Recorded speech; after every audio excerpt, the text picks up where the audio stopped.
The year is 1994. Steven Spielberg, Jeffrey Katzenberg, and David Geffen are sitting around a table that probably costs more than your car.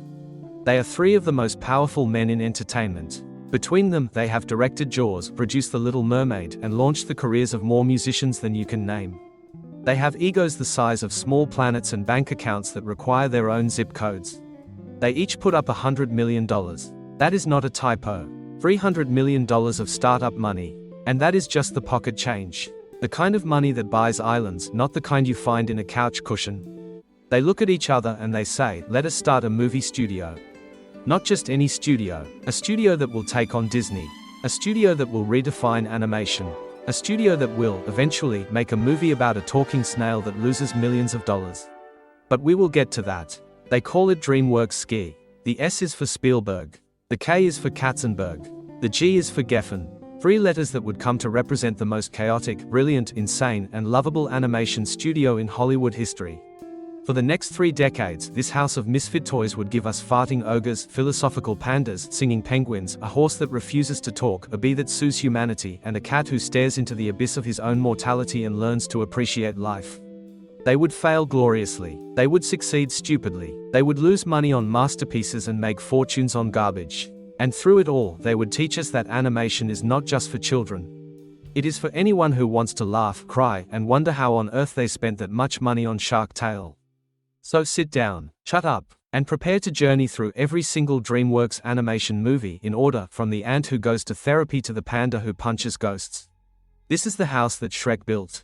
And it is a beautiful, broken, hilarious mess. The year is 1998. DreamWorks Animation releases its very first film. And it is not a princess movie. It is not a musical about singing animals. It is a movie about an ant named Zed who has a therapist. The movie is called Antz, and it is one of the strangest mainstream animated films ever made. The hero, Z4-19-5, is a worker ant in a massive underground colony. He is miserable. He feels insignificant. He literally lies on a couch and complains to a therapist about the meaninglessness of existence. That is the opening scene. A cartoon ant having an existential crisis. Woody Allen voices Zed, and if you know anything about Woody Allen, you know that he basically plays himself but with antennae. The villain is a fascist general ant played by Gene Hackman. There is a battle sequence where ants get sprayed with pesticide and it is genuinely disturbing. The animation is rough by modern standards. The characters look like they were rendered on a PlayStation 1. But there is a scrappy energy to Antz that you cannot fake. DreamWorks released Antz the same year as Pixar's A Bug's Life.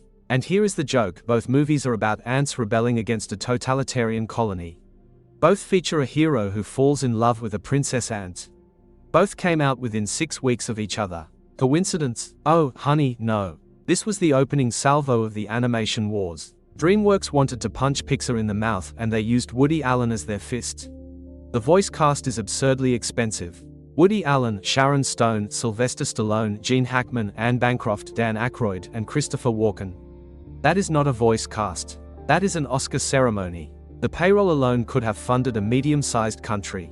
The budget was $60 million. In 1998, that was a fortune.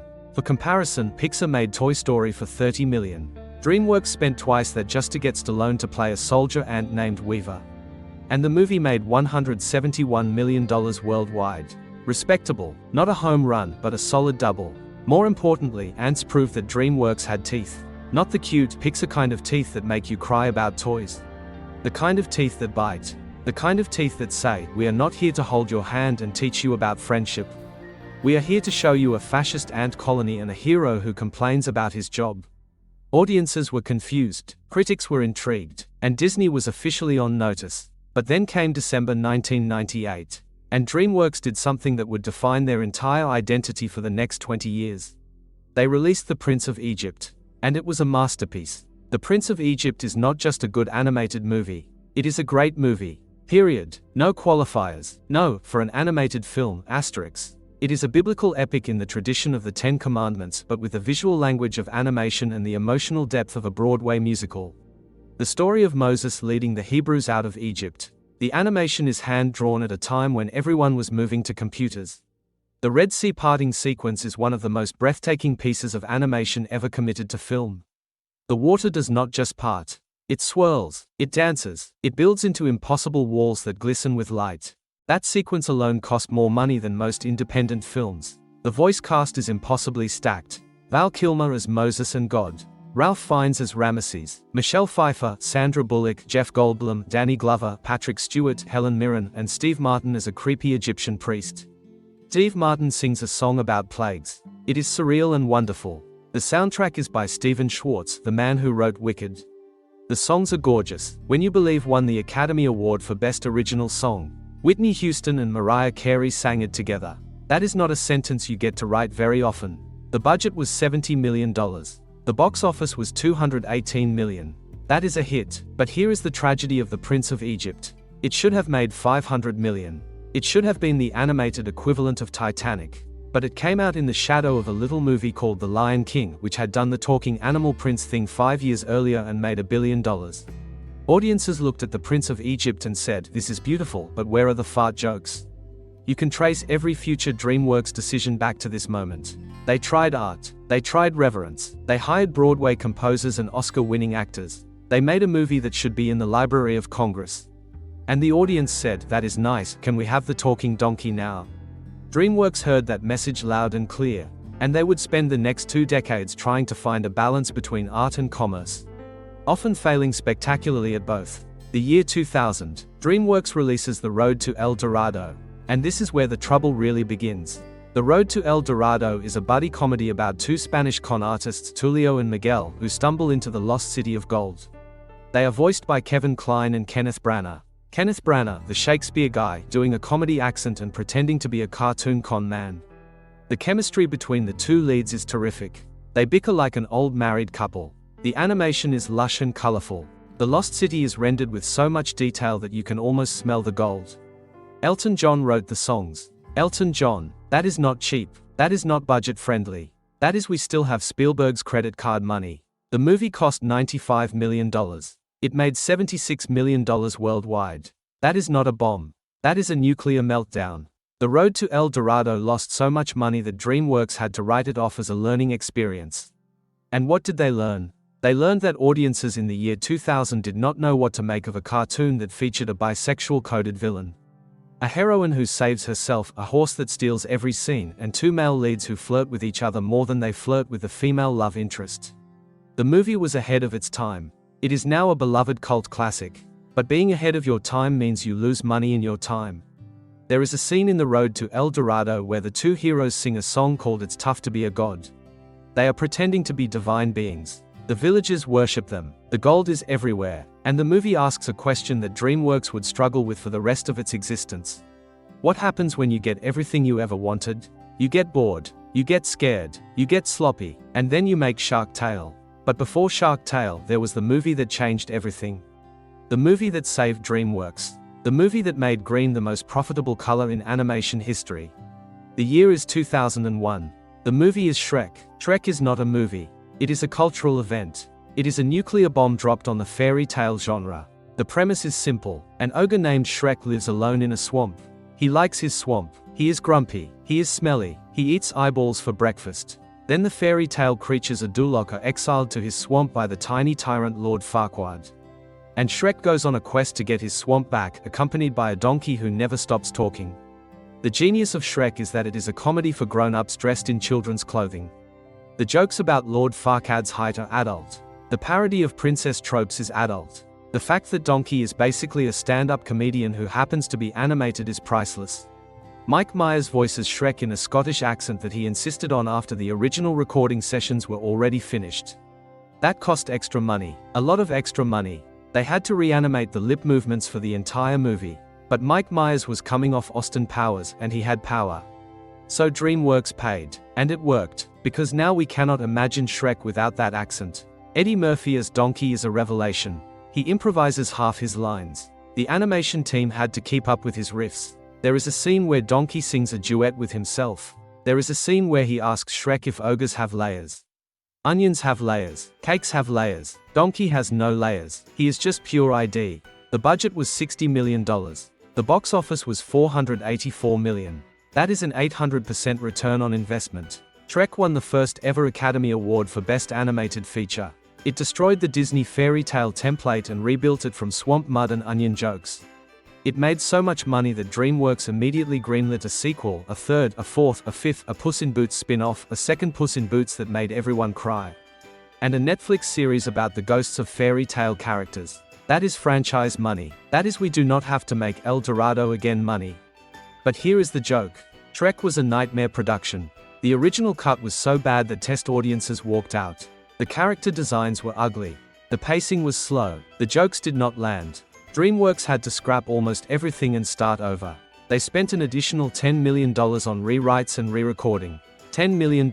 That is the budget of a small movie. And they threw it at a green ogre because they believed. And their belief was rewarded with a billion-dollar franchise. The lesson is simple. Sometimes, throwing money at a problem and also hiring a comedian from Austin Powers solves everything. The year is 2002. DreamWorks releases Spirit, Stallion of the Cimarron.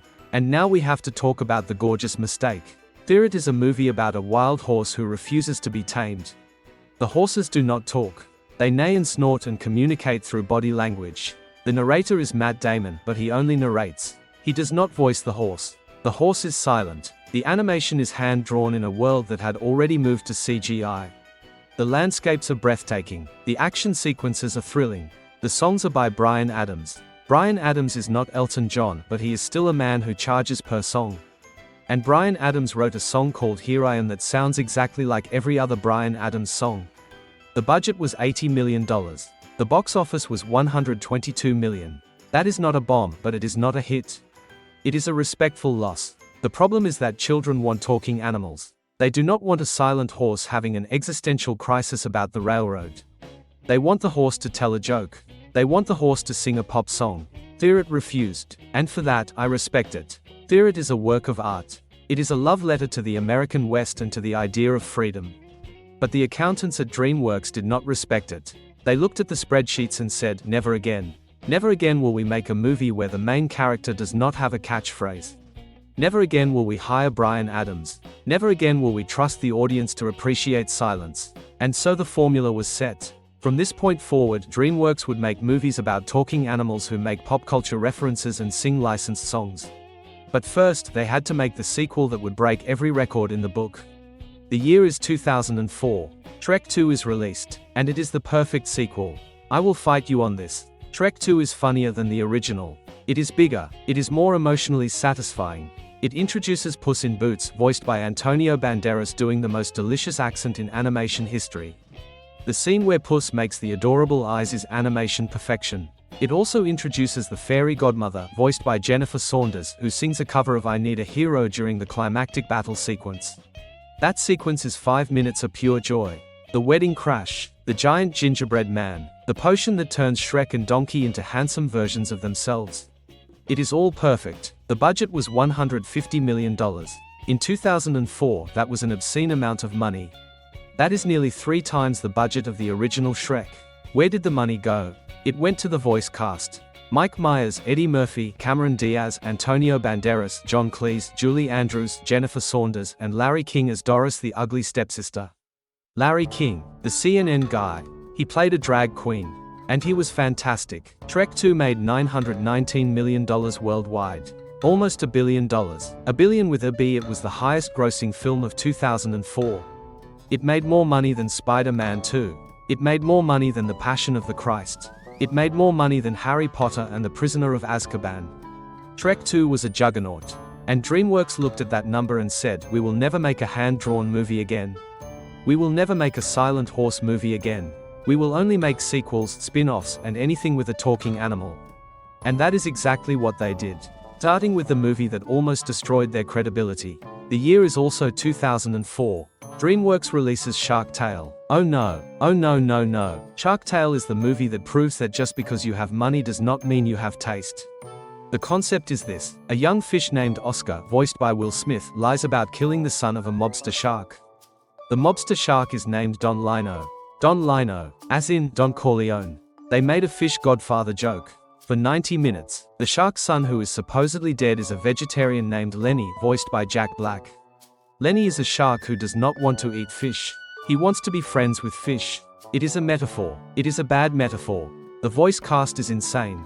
Will Smith, Robert De Niro, Renee Zellweger, Jack Black, Angelina Jolie, Martin Scorsese as a pufferfish named Sykes. Martin Scorsese, one of the greatest directors in the history of cinema. He played a fish, and he did a good job. But still, that payroll could fund a small war. The budget was $75 million. The box office was $374 million worldwide. So by the numbers, it is a hit. By the standards of cinema, it is a crime against art. The movie looks ugly. The character designs are uncanny valley nightmares. Will Smith's fish has his actual face plastered onto a fish body. It is disturbing. The animation is muddy. The jokes are broad and lazy. There is a scene where a jellyfish does a Michael Jackson impression. There is a scene where a shrimp says, "You got served." It is dated. It was dated the day it came out. But here is the terrible truth. Children loved Shark Tale. They did not care about the ugly animation. They did not care about the lazy jokes. They saw Will Smith and Jack Black and Robert De Niro and they laughed. Parents tolerated it because it was 90 minutes of noise that kept their kids quiet. Critics hated it. Roger Ebert gave it 2 stars. But DreamWorks counted the money and decided that quality is a secondary concern. Shark Tale is the moment when DreamWorks sold their soul. They had made The Prince of Egypt. They had made Shrek. They had made a beautiful horse movie that nobody watched. And now they made a fish movie that everybody watched and nobody loved. And they learned that loving a movie is optional. Paying for it is mandatory. The year is 2005. Madagascar is released. And now we are in the DreamWorks formula era. Take 4 celebrities, put them in a CGI zoo, make them escape to the wild. Add penguins who are secretly commandos. Profit. Madagascar is about a lion named Alex, voiced by Ben Stiller. A zebra named Marty, voiced by Chris Rock. A giraffe named Melman, voiced by David Schwimmer. And a hippo named Gloria, voiced by Jada Pinkett Smith. They escape from the Central Park Zoo and end up on the island of Madagascar. The plot is thin. The jokes are broad. The penguins steal the show. The penguins are the best part. They are voiced by Tom McGrath, the director of the movie, doing a silly accent. And they became so popular that they got their own spin-off movie and their own TV series. The budget was $75 million. The box office was $542 million. That is a massive hit. The song "I Like to Move It" becomes a global earworm. You are humming it now. You are welcome. The movie is not art. It is a product. A very successful, very profitable product. And DreamWorks learned that they could make these products forever. The year is 2006. DreamWorks releases 2 movies, Over the Hedge and Flushed Away. Over the Hedge is based on a comic strip. It is about a group of animals who wake up from hibernation to find that a suburban housing development has been built next to their forest. They have to steal food from humans. The voice cast includes Bruce Willis, Gary Shandling, Steve Carell, and Avril Lavigne. Avril Lavigne plays a possum. She was a skater boy who said "See you later, boy," and then she voiced a marsupial. The budget was $80 million. The box office was $336 million. It is fine. That is the review. It exists. Flushed Away is a different story. Flushed Away is a stop-motion movie made by Aardman Animations, the studio behind Wallace and Gromit. DreamWorks co-produced it. The story is about a rat who gets flushed down a toilet and ends up in an underground city of sewer animals. The voice cast is incredible. Hugh Jackman, Kate Winslet, Ian McKellen, Jean Reno, Bill Nye, and Andy Serkis. Ian McKellen plays a frog. He delivers Shakespearean monologues while wearing a top hat. It is wonderful. The budget was $149 million. That is obscene for stop motion. Stop motion is slow. Stop motion is expensive. You have to move the puppets 1 frame at a time. A single second of animation can take a day to shoot. $149 million is the budget of a live-action blockbuster. And Flushed Away made $178 million worldwide. That is not enough. That is a loss. A painful, heartbreaking loss. And so DreamWorks quietly ended their partnership with Aardman. They said, "We love you, but we love money more." And stop motion does not make money. Stop motion makes art. And art is not profitable. Goodbye, Aardman. Hello, more penguins. The year is 2007. DreamWorks releases Shrek the Third and B movie. Shrek the Third is the law of diminishing returns. The plot is that Shrek does not want to be king. Prince Charming takes over the kingdom. It is a mess. The comedy feels tired. The magic is gone. But it cost $160 million and made $813 million worldwide. That is a hit. A soulless, corporate hit. Children will watch anything with a green ogre. That is the power of brand recognition. Also the power of McDonald's Happy Meal toys. Shrek the Third is the moment when the franchise became a zombie. It walks, it talks, it makes money, but it is dead inside. And then there is B movie. Jerry Seinfeld wrote and starred in a movie about a bee named Barry B. Benson who sues humanity for stealing honey. The premise is insane. The execution is even more insane. The bee falls in love with a human woman. The human woman is voiced by Renee Zellweger. They have a romantic dinner. He eats a cookie. She eats nothing because she is sitting across from a bee. The movie has a scene where the bee flies into a tennis match and gets hit by a racket in slow motion. It is bizarre. The budget was $150 million. The box office was $293 million. That is not a hit when you factor in marketing. You need to spend at least another $100 million to market a movie globally. So B-movie made a tiny profit. Maybe, depending on how you do the accounting. But the real legacy of B-movie is that it became a meme. A glorious, inexplicable meme. People made weird edits. They slowed the movie down. They added "ya like jazz." It is the most accidentally influential movie DreamWorks ever made. But here is the truth. Jerry Seinfeld wanted to make a movie about bees. He pitched it as a satire of the legal system. And DreamWorks said yes because Jerry Seinfeld was a god in 2007. And then the movie came out and everyone said, why is there a bee suing humanity? And DreamWorks said, we do not know. We just write the checks. The year is 2008. And then, out of nowhere, a masterpiece. Kung Fu Panda. Kung Fu Panda is perfect. Not good for DreamWorks. Perfect. The story of a fat panda named Po who works in his father's noodle shop and dreams of being a kung fu master. One day, he is chosen to be the dragon warrior. The chosen one who will defeat the evil Tai Lung. The twist is that Po has no training. He is clumsy. He is out of shape. He loves dumplings more than discipline. But he has a pure heart. And that is enough. The animation is stunning. The action sequences are better than most live-action martial arts films. The animators studied Kung Fu for 2 years. They brought in master martial artists to choreograph the fights. The result is a movie where you forget you are watching cartoons. The fight between Po and Tai Lung is balletic. It is brutal. It is hilarious. Jack Black gives the performance of his career. He channels his own insecurities and turns them into art. The voice cast is stacked. Dustin Hoffman as Master Shifu. Angelina Jolie as Tigress. Jackie Chan as Monkey. Lucy Liu as Viper. Seth Rogen as Mantis. David Cross as Crane. And Ian McShane as the villain Tai Lung. Ian McShane has the most terrifying voice in Hollywood. He makes a snow leopard sound like Satan. It is amazing. The budget was $130 million. The box office was $631 million. It spawned a franchise that would eventually include 3 sequels, 3 TV series, and a holiday special. And here is the kicker. It almost did not happen. The director, John Stevenson, had never directed a feature film. The studio wanted to cancel it multiple times. They thought a fat panda was a joke. They thought Kung Fu was too niche. They thought audiences would not show up. But they pushed through, and they created the second best DreamWorks movie of all time. The best? We will get to it. The year is also 2008. Madagascar Escape to Africa is released. The sequel to Madagascar. More animals, more Africa, more penguins. The budget was $150 million. The box office was $603 million. Alec Baldwin plays a lion. Bernie Mac, in his final role, plays a zebra's dad. It is fine. You have seen it. You remember maybe 3 jokes. But it made money, so DreamWorks greenlit Part 3. The year is 2009. DreamWorks releases Monsters vs. Aliens. This movie had a $175 million budget. That is not a typo. $175 million. For a movie about a woman who gets hit by a meteorite on her wedding day and grows to 50 feet tall. Then she is recruited by the government to fight an alien robot. The voice cast includes Reese Witherspoon, Seth Rogen, Hugh Laurie, Will Arnett, and Kiefer Sutherland. Kiefer Sutherland plays General W.R. Munger. He says 24 jokes. He yells into a phone. It is what he does. The movie made $381 million worldwide. That is not enough. When you spend nearly $200 million on production, you need $500 million to be happy. Monsters vs. Aliens was a disappointment, and DreamWorks learned a lesson that they would learn again and again. Do not spend that much money unless you have a guarantee. And the only guarantee they had was green ogres and fat pandas. The year is 2010. And now we arrive at the best DreamWorks movie ever made.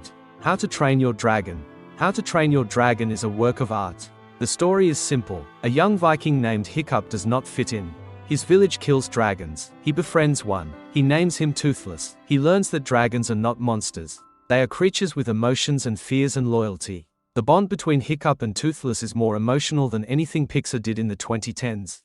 The scene where Hiccup touches Toothless for the first time is pure magic. The scene where Toothless saves Hiccup from the giant dragon is heart-stopping. The scene where Hiccup loses his leg and Toothless helps him walk is devastating. The flying sequences are breathtaking. The animators studied birds of prey. They studied fighter jets. They studied the physics of flight. Every time Toothless dives or turns, you feel the wind. John Powell's score is a masterpiece. The music soars and swoops with the animation. It is one of the best film scores of the century.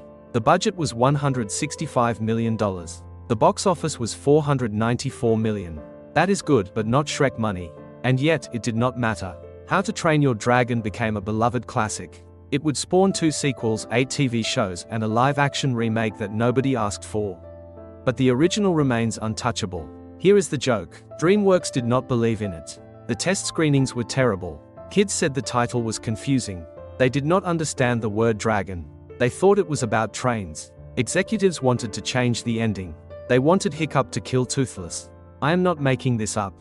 Some suit in a boardroom looked at the most beautiful friendship in animation history and said, what if the boy murdered the dragon? That is why you do not let accountants write stories. The year is also 2010. Shrek Forever After is released. The 4th Shrek. The final Shrek. The one where Shrek makes a deal with Rumpelstiltskin and ends up in an alternate timeline where he never existed. It cost $165 million. It made $752 million. It was better than the 3rd one, which is a low bar, but still. This was supposed to be the end. It was not the end.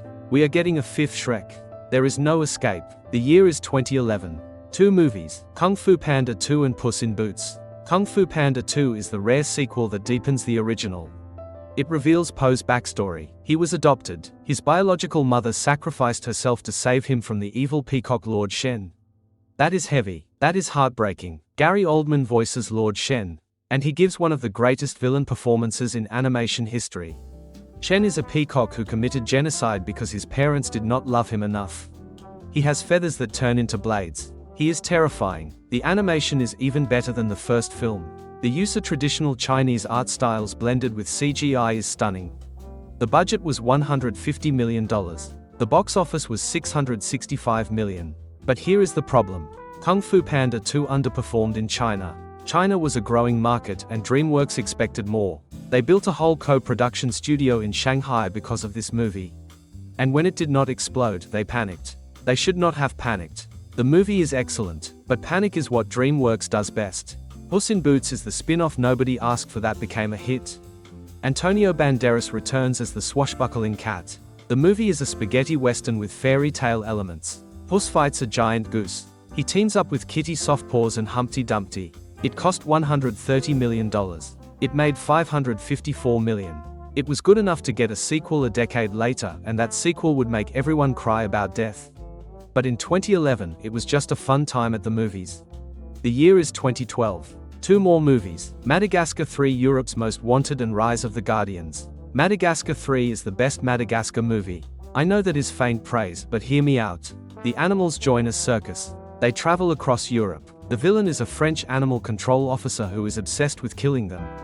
She is voiced by Frances McDormand, and she is hilarious. There is a sequence set to Firework by Katy Perry that is genuinely joyous. The circus performance at the end is a visual feast. The budget was $145 million. The box office was $746 million.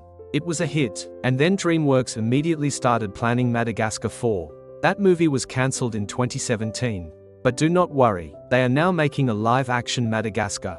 Because we live in hell. Rise of the Guardians is the tragic one. The concept is brilliant. Santa Claus, the Easter Bunny, the Tooth Fairy, the Sandman, and Jack Frost team up to fight an evil spirit called Pitch Black. The animation is stunning. The character designs are beautiful. The voice cast includes Chris Pine, Alec Baldwin, Hugh Jackman, Isla Fisher, and Jude Law. Alec Baldwin plays Santa as a Russian warrior with tattoos of naughty and nice on his biceps. It is incredible. The budget was $145 million. The box office was $306 million. That is a bomb. A beautiful, expensive, heartbreaking bomb. Why did it fail? The marketing was confusing. Is it a Christmas movie? Is it an Easter movie? Is it a superhero movie? The release date was crowded. And audiences did not know what to make of a movie that was both a holiday special and a dark fantasy. But over time, it has become a cult classic. Too late, the damage was done. DreamWorks lost money, and they learned a lesson that would define their next decade. No more original ideas, only sequels. The year is 2013. 2 movies, The Croods and Turbo. The Croods is the first movie after DreamWorks restructured. They laid off people, they cancelled projects, they focused on safe bets. And The Croods is the safest bet imaginable. A family of cavemen. A voice cast including Nicolas Cage, Emma Stone, and Ryan Reynolds. A road trip plot. It cost $135 million. It made $587 million. It is fine, but here is the thing. The Croods was produced by the new DreamWorks. The post-Guardians DreamWorks. The DreamWorks that was afraid. And you can feel the fear in every frame. It is a movie designed by committee. It has no edge. It has no risk. It has Nick Cage screaming, which is always fun, but that is not enough. Turbo is the movie about a snail who wants to be fast. Turbo is a garden snail who dreams of winning the Indianapolis 500. He gets hit by nitrous oxide and gains super speed.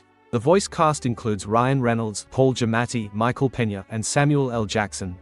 Samuel L. Jackson plays a snail named Whiplash. He says mother F no he does not. But he should have. The budget was $127 million. The box office was $282 million. That is a bomb. A slow, slimy bomb. Turbo lost so much money that DreamWorks wrote down $13.5 million in losses. That is real money. That is we could have hired 100 animators for a year money. And they spent it on a snail.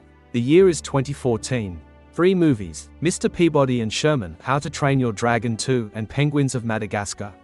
Mr. Peabody and Sherman is based on the Rocky and Bullwinkle segment. A time-traveling dog and his adopted human boy. The budget was $145 million. The box office was $275 million.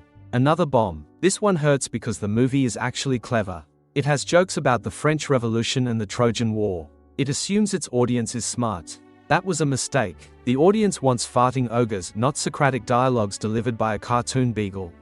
How to Train Your Dragon 2 is the sequel to the masterpiece. It did not reach the heights of the first film, but it came close. The animation is even better. The story is darker. Hiccup's mother returns. There is a dragon that controls thousands of smaller dragons. The villain is a dragon trapper named Drago Bloodfist. It cost $145 million. It made $621 million. That is a hit, but not a monster hit. Here is the tragedy. How to Train Your Dragon 2 should have made $1 billion. It is a better movie than Frozen. I said it, you know I am right. But it came out in 2014. And the world was obsessed with Elsa. So DreamWorks had to watch their beautiful dragon movie make half of what a princess movie made. And they learned that princesses sell. Dragons do not. Penguins of Madagascar is a spin-off of the Penguins from Madagascar. The budget was $132 million. The box office was $373 million.